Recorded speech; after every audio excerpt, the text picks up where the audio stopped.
My name is Laurent. I'm an assistant director at Arc-en-Ciel d'Afrique. She is the executive director, Patricia. So I'm going to tell you about what we are. Arc-en-Ciel d'Afrique, or African Rainbow, is a non-profit organization that helps LGBT from Caribbean communities, African and Caribbean communities in Montreal actually. And we're doing many activities. One of them is the festival Massimadzi that will be in February, this February, coming 2014. Yes. And that's it. The festival is in the Black Month. It's the Black Month history because we want to give the Black LGBT a place in that month to commemorate all kind of discrimination, racial or homophobia. So, and this screening tonight is in collaboration also. It's a collaboration with the festival Massimadzi. And if you want to know many more about our activities or what we are doing, you can go to our website, arc-en-ciel-d'afrique.org. I was supposed to talk about the festival, but Laurent said everything. So I'll just remind you of the dates from February 25th to March 1st. And if you want to know about the festival, massimadi.com for now. And later on, we'll also have massimadi.ca. If you want to know where did we find the name Massimadi, it's just that in Creole and in Haiti, to call gay people, but in a very negative way, we call them Massissi, to mean faggots. And for women, we say Madivines. So we decided to take these two words and, you know, just like the black people took the word black and Negro to empower ourselves, and we said, okay, instead of using Massissi and Madivine, let's take it and make something very nice with it, and we call the festival Massimadi, like the word queer exactly. And also tonight we have Fabrice as well as Blaise, who are also from Cameroon and that are willing to answer your questions after the movie. But I'll let them quickly introduce themselves. Alors bonsoir, mon nom est Fabrice Nguena, donc je suis originaire du Cameroun et je vis à Montréal, ça fait 6 ans, donc je suis homosexuel.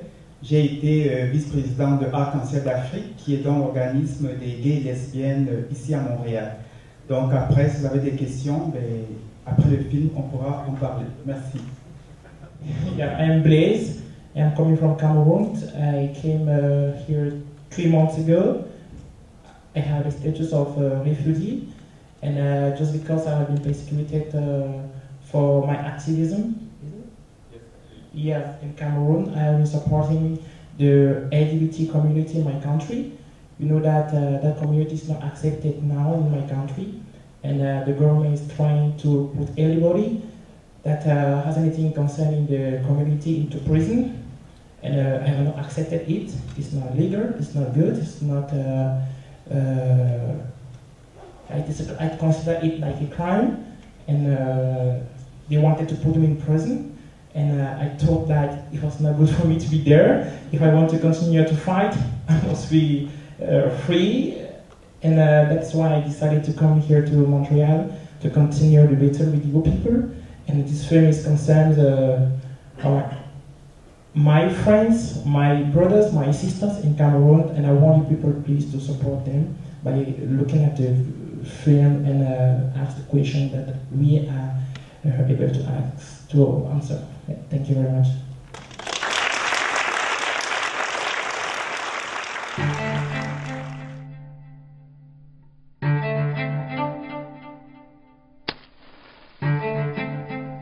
Une bande de personnes s'est approchée des hommes et ils sont venus dire, hey, vous les lesbiennes là.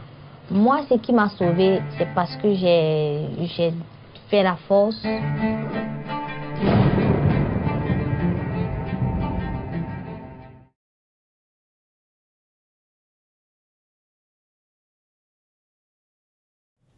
Effectivement, il y a eu une vague d'homophobie qui a commencé au Cameroun il y a une dizaine d'années, et c'est parti en fait d'une homélie de l'archevêque de Yaoundé Il y a eu donc une chasse aux homosexuels présumés, il y a eu des listes des personnalités, et puis c'est de là que donc, depuis 10 ans, l'homophobie est très très présente au Cameroun et ça n'arrête pas. Donc c'est vraiment l'Église qui a lancé vraiment cette chasse aux sorcières. Depuis 2006, avec l'intervention de l'archevêque Tony Bacot, il y a eu beaucoup de répression parce que lors d'un culte, il a commencé à dire que l'homosexualité au Cameroun était responsable du chômage, était responsable du sous-développement et nous n'avons pas vu la relation avec tout ça.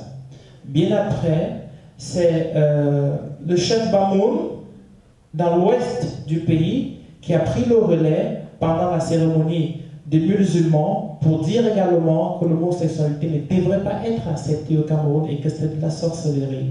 Bien après, les médias qui devraient tout simplement relater se sont mis également dans un élan d'homophobie, ont commencé à dire l'homosexualité est responsable de ci, est responsable de ça, et depuis ce jour-là, pour peu que vous envoyez un petit message, un petit texto à un ami pour dire je t'aime, alors là on vous arrête. Voilà ce qui se passe au Cameroun. Pour peu au Cameroun que j'embrasse mon cher ami, alors là, on m'arrête. Est-ce normal? Voilà la réalité au Cameroun et le film que vous venez de voir vous dit ce dont nous sommes victimes au Cameroun.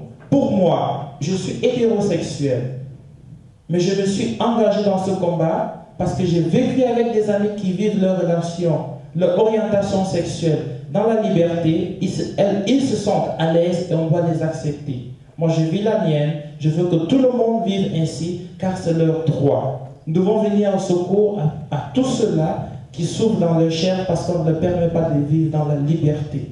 Et c'est un combat que nous avons engagé. Et je salue ici Maître Alice Com, je salue ici Michel Tongué, je salue ici toute la communauté LGBT africaine de Montréal qui se bat pour cela. On attend d'autres questions, s'il vous plaît. Merci.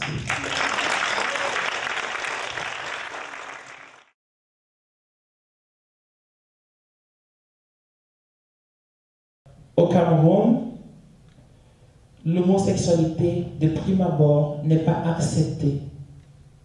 Par conséquent, toutes les organisations non gouvernementales, toutes les associations en faveur de la communauté LGBT ne s'affirment pas de façon officielle.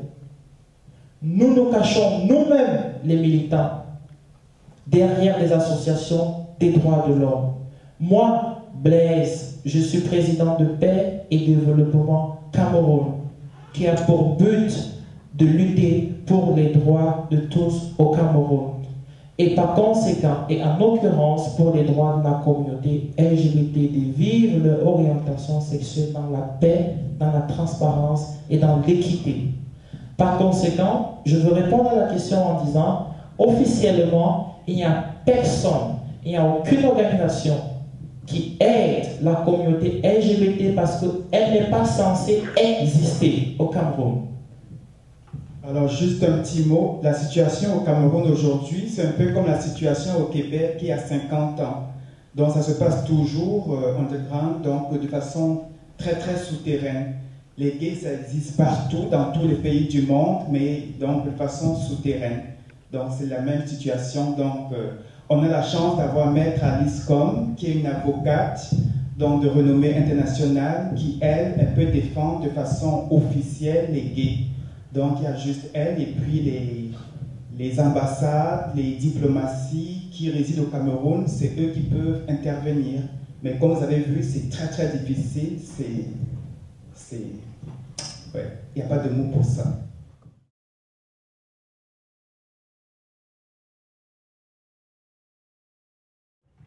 Oui, c'est une très, très bonne question. D'ailleurs, quand j'ai vu toute la campagne médiatique qui se passe pour venir en aide aux gays de la Russie, je me suis insurgé sur les médias sociaux. Je me suis dit, Mais il n'y a pas, la Russie n'est pas le pays le pire pour les gays, il y a pire que la Russie, il y a l'Afrique. Dommage que tous les médias se braquent sur la Russie à cause de l'argent, des JO. Mais c'est sûr que si les présidents comme Obama et les autres présidents se mobilisaient de façon forte pour que les droits des gays et toutes les discriminations changent en Afrique, c'est sûr que ça changerait. Je vous remercie beaucoup pour cette question qui est très pertinente, d'autant plus que nous qui sommes aujourd'hui, nous représentons Arc-en-Ciel d'Afrique. Le Cameroun fait partie de l'Afrique. Arc-en-Ciel d'Afrique, ici à Montréal, lutte en faveur de la communauté LGBT d'Afrique et d'ici. En apportant votre soutien à Arc-en-Ciel d'Afrique, vous êtes en train d'apporter votre soutien à la communauté LGBT du Cameroun. Cependant, vous pouvez également nous rejoindre à Arc-en-Ciel d'Afrique, vous enregistrer. Lorsque nous organisons des activités en faveur de ceux-là qui sont persécutés dans nos pays respectifs, nous vous invitons à prendre part de la façon que vous pouvez le faire. Moi, je crois que pour le moment, nous devons comprendre aussi que chaque changement prend du temps. Il y a un processus. Nous ne devons pas rêver. Même au Canada, ça a pris du temps. Et nous savons qu'au Cameroun, ça prendra également du temps. Mais ça ne changera pas si nous ne travaillons pas. Par conséquent, nous devons être libres. C'est pour ça que j'ai fui le Cameroun il y a cela 3 mois. Je suis ici au Canada. Je continue d'être activiste. Bien que je suis hétérosexuel, je sais la communauté LGBT. Ce sont mes frères, ce sont mes sœurs, ce sont des gens avec qui je m'entends. Nous travaillons ensemble pour la progression du monde entier. On ne dit pas c'est un gay, on ne dit pas c'est un hétéro. Nous sommes tous ensemble unis pour que le monde avance. Alors nous devons laisser en arrière des idées assez perverses qui font en sorte qu'on se divise au lieu de nous construire. Par conséquent, madame, venez nous rencontrer, apportez votre soutien de la manière que vous pouvez. Les portes sont ouvertes. Venez à Arc-en-Ciel d'Afrique, c'est venir également au Cameroun. C'est venir en aide à tout ce que vous avez vu là, car les activités organisées ici les touchent jusqu'à là-bas. Et nous invitons très souvent à Maître Alice comme à venir ici. Elle vient souvent et vous pouvez avoir le temps de constater cela. Je vous remercie.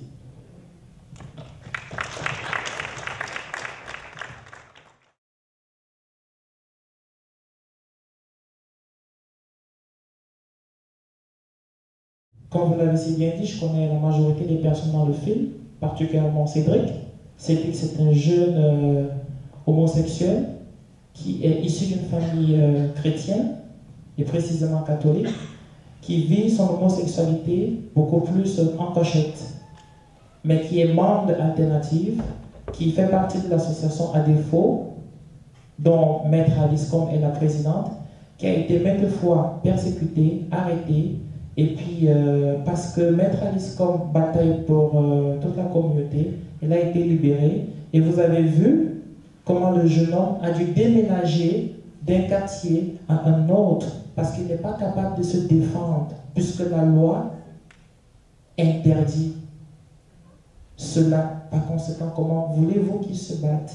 Donc voilà comment ils vivent d'un point à un autre. On se cache en attendant que les plus courageux fassent ce qu'il y a à faire et que le gouvernement comprenne qu'il faut que les choses changent. Pour Solange et Esther, elles sont originaires de la province de l'Est.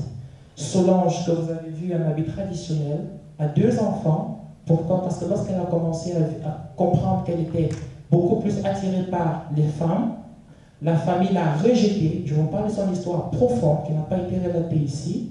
La famille l'a rejetée, et pour convaincre la famille de ce qu'elle devrait se réinsérer, elle a fait 2 enfants. Mais malgré le fait que celle-là a fait 2 enfants, ça ne l'a pas empêché de continuer à avoir de l'attirance et d'être attirée beaucoup plus par des femmes. Une façon de vous dire qu'on ne peut pas fuir ce qu'on est. Et aujourd'hui, elle a décidé donc de se battre, et vous voyez qu'elle a rejoint en définitive l'association. Esther également a été chassée de son village, elle a été qualifiée de sorcière parce qu'on n'arrive pas à comprendre comment une femme puisse être attirée par une autre femme.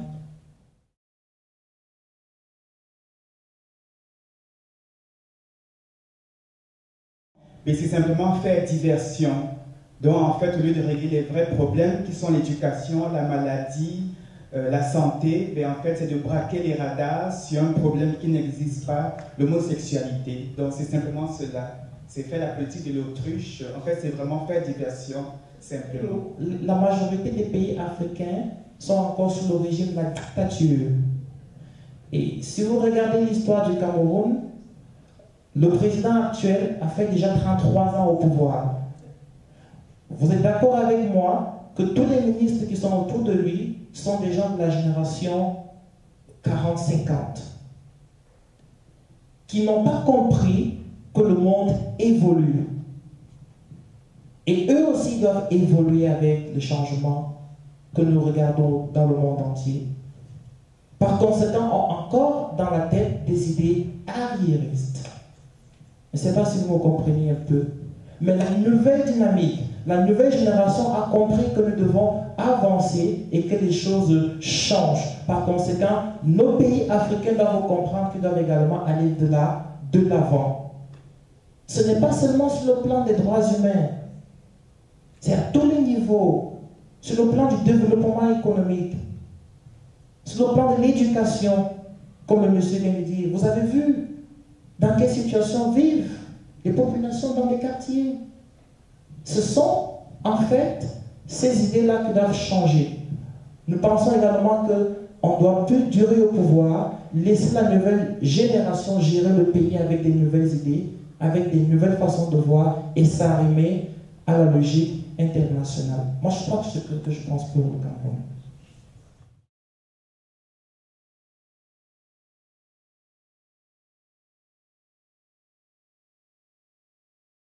The situation of Cameroon is known around the world. Cameroon is one of the countries in the world that are very homophobia, is it?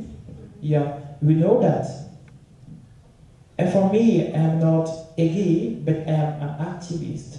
I just have to prove that I've done many things for the community. All what I have done should be presented to the immigration. That is all.